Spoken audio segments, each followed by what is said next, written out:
시청자 여러분 안녕하십니까? 크리스천 헤럴드 TV 뉴스룸의 손동원입니다. 오늘 여러분과 함께 나눌 주제는 미운 오리 새끼의 탄생입니다.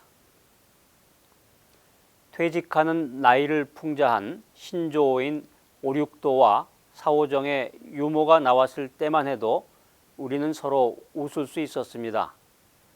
오륙도라는 말은 56세까지 직장에 남아 있으면 안 된다는 의미이고, 사오정은 말 그대로 45세가 정년이라는 말입니다.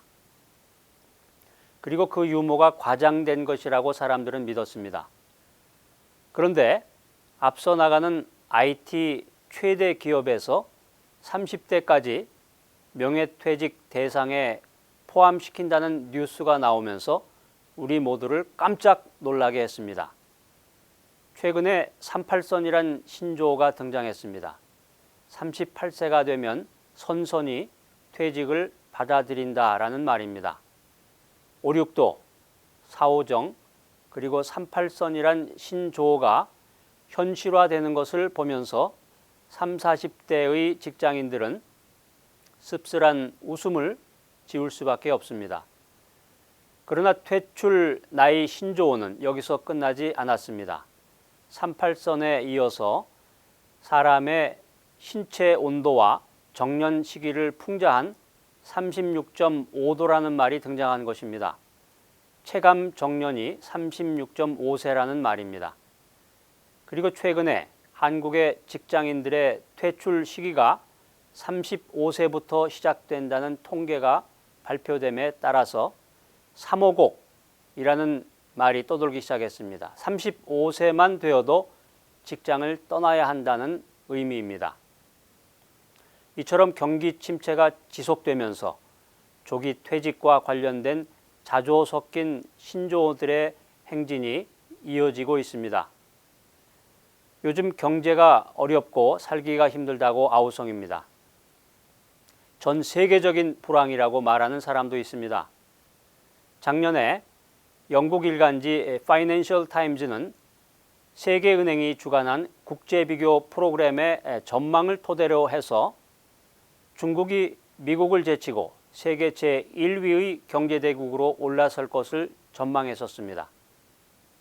그런데 최근에 세계 경제 성장의 원동력이었던 중국 경제가 흔들린다는 소식이 전해지자 전 세계 주식시장이 요동을 치고 있습니다. 중국 경제의 경착륙을 경고하는 목소리도 힘을 얻고 있습니다. 미국 조지 메이슨 대학의 타일러 코엔 교수는 중국 경제가 2년 안에 마이너스 성장으로 돌아서면서 심각한 위기가 올 것이라고 경고하고 있습니다. 여러 기업체에서는 이미 제2단계 구조조정을 진행하고 있습니다. 많은 사람들이 인생길에서 뜻하지 않게 좌절감을 느끼고 있습니다. 앞이 막막하고 캄캄하고 두려운 느낌이 듭니다. 인간이 어떤 막다른 골목길의 장막에 부딪히는 이유들이 여러 가지가 있습니다. 미래를 예측하기 어려운 복잡한 사회에 살다 보면 생각과 예상대로 자기의 뜻대로 되지 않는 경우를 맞이하게 되는데, 그때 인간은 좌절감을 맛보게 됩니다. 특별히 경제적 불확실성은 사람들로 하여금 안절부절하지 못하게 만들어서 약간의 경기 변동만으로도 극도의 절망감을 맛보게 되는 것입니다. 갑작스런 질병이 발생해서 큰 좌절감을 느끼기도 합니다. 류마티즘, 관절염이나 각종 암, 골다공증이나 갑상선, 그리고 심장병, 고혈압 또는 편두통, 간지방 등 건강상의 한계 때문에 인간은 좌절의 벽에 부딪히게 되는 것입니다. 깨뜨려 버리거나 조절할 수 없을 정도로까지 어떤 습관이 몸에 배면 인간은 스스로 좌절하게 됩니다. 알코올 중독, 또 담배 중독, 약물 중독이라든가 도박 중독, 포르노 중독, 또 습관성 폭력 등과 같은 나쁜 습관은 파괴적이어서 인생을 스스로 포기하도록 만듭니다. 성공을 위해서 경쟁하는 사람들은 나는 저 사람보다 더 많이 가져야 하는데 이렇게 말합니다. 또 나는 저 사람보다 더 빨리, 더 높이 진급해야 하는데 라고 말하기도 합니다. 그러다가 좌절하게 됩니다. 이 경쟁심이 강한 사람일수록 큰 좌절감을 느끼게 된다고 합니다. 특별히 열등감이나 비교의식에 시달리는 사람일수록 좌절감의 깊은 늪에 빠지게 되는 것입니다. 사람들이 좌절과 역경에 부딪힐 때 세 가지로 반응한다고 합니다. 첫 번째는 포기형입니다. 힘든 문제에 부딪히면 그냥 포기하고 도망가 버리는 사람입니다. 두 번째는 안주형입니다. 역경 앞에서 포기하거나 도망가지는 않지만 그냥 현실의 자리에 주저앉아서 현상 유지나 하고 있는 안주형의 사람들인 것입니다. 이런 안주형의 유형이 60에서 70%의 절대 다수를 차지한다고 합니다. 세 번째는 정복형입니다. 산을 만나면 모든 힘을 다해서 기어 올라가 정복하는 사람입니다. 인생의 등정가라고 할 수 있겠죠. 과거에 경험한 마음의 상처가 인생 전체를 혼돈스럽게 만들기도 합니다. 지난 시간에 받은 상처를 그대로 끌어안고 그 상처를 준 사람에 대한 분노의 감정을 품은 채 불행한 인생을 계속해가는 사람들도 우리 주변에 있습니다. 어린 시절에 부모가 준 상처라든가 믿었던 사람들로부터의 배신, 그리고 과거에 이성이 준 상처와 같이 이미 지나간 일임에도 불구하고 과거에 매여서 고통을 되새김질하고 있는 것입니다. 그러다 보면 삶 전체가 불행하고 몸과 마음이 병들게 됩니다. 특별히 상처를 준 사람에 대한 이 분노는 부정적인 감정의 뿌리라고 불릴 만큼 심신에 악영향을 미치게 됩니다. 분노의 감정은 사람을 죽일 만큼 심신을 파괴하는 것입니다.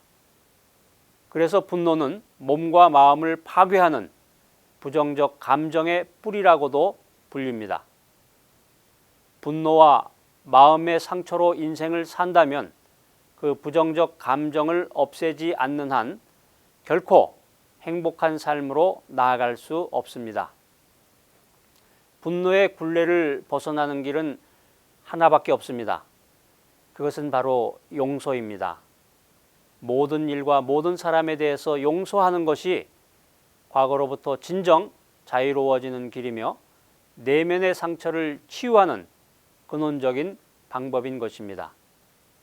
용서하면 분노가 사라지고 용서하면 몸과 마음이 평온해집니다. 덴마크가 나온 세계적인 동화 작가 안데르센은 출생할 때부터 침대가 없어서 부잣집에서 쓰다 버린 평상을 침대 삼아 어린 시절을 시작했습니다. 그의 아버지는 헌 신발을 깁는 구두 수선공이었습니다. 안데르센의 아버지는 평소에도 책 읽기를 좋아해서 어린 안데르센에게 자주 책을 읽어주었는데 알코올 중독자였기 때문에 매일 술을 마시고 집에 돌아와서 어린 안데르센을 억지로 깨워서 옛날 이야기를 들려주었다고 합니다. 가난으로 인해서 학교를 제대로 다닐 수 없었던 안데르센은 13살부터 공장에 다녔습니다. 그의 외모 또한 호감을 줄 만한 인상이 아니었습니다. 팔다리는 길고 이상했으며 깡마른 몸에 유난히 긴 코와 균형 잡히지 않은 눈을 가지고 있었습니다. 그는 공장에서 힘겹게 일하다가 14살이 되었을 때 성공의 꿈을 안고 덴마크의 수도인 코펜하겐으로 가서 자신보다 어린 아이들 틈 속에서 힘겹게 학교를 다닌 후에 비로소 작가의 꿈을 이루게 되었습니다.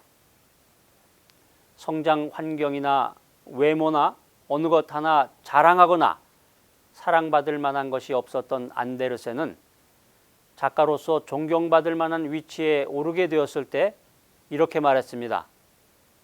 어린 시절에 술 주정뱅이였던 아버지에게 뺨을 맞아가며 듣던 옛날 이야기가 나의 문학 수업의 전부였다. 내가 가난하지 않았다면 성냥팔이 소녀와 같은 동화는 쓸 수 없었을 것이다. 내 얼굴이 잘생겼다면 미운 오리 새끼를 쓸 수 없었을 것이다. 보통 사람들이라면 쉽게 낙심하고 쉽게 좌절할 만한 삶의 고난이 안데르센을 눌렀지만 안데르센은 오히려 자신의 단점을 발판 삼아서 숨어있던 재능을 개발하여 세계적인 명작을 탄생시킨 진정한 예술가로 변신했습니다. 또 그가 남긴 미운 오리 새끼의 이야기는 지금도 많은 좌절과 외로움과 슬픔 가운데 있는 어린이들의 마음에 꿈과 희망을 심어주고 있으며 감동의 메시지가 되고 있습니다.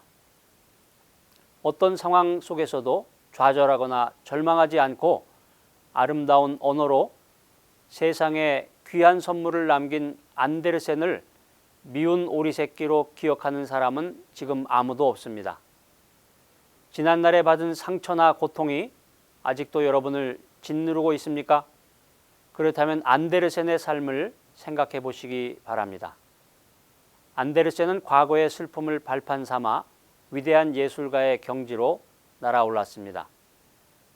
사운드 오브 뮤직의 가사처럼 무지개를 잡을 때까지 산을 넘고 강을 건너 전진해 가는 사람이 되시기를 바랍니다.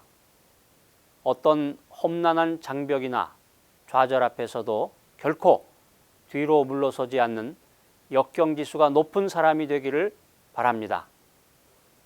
의인은 7번을 넘어지더라도 다시 일어나지만 악인은 재앙을 만나면 망한다.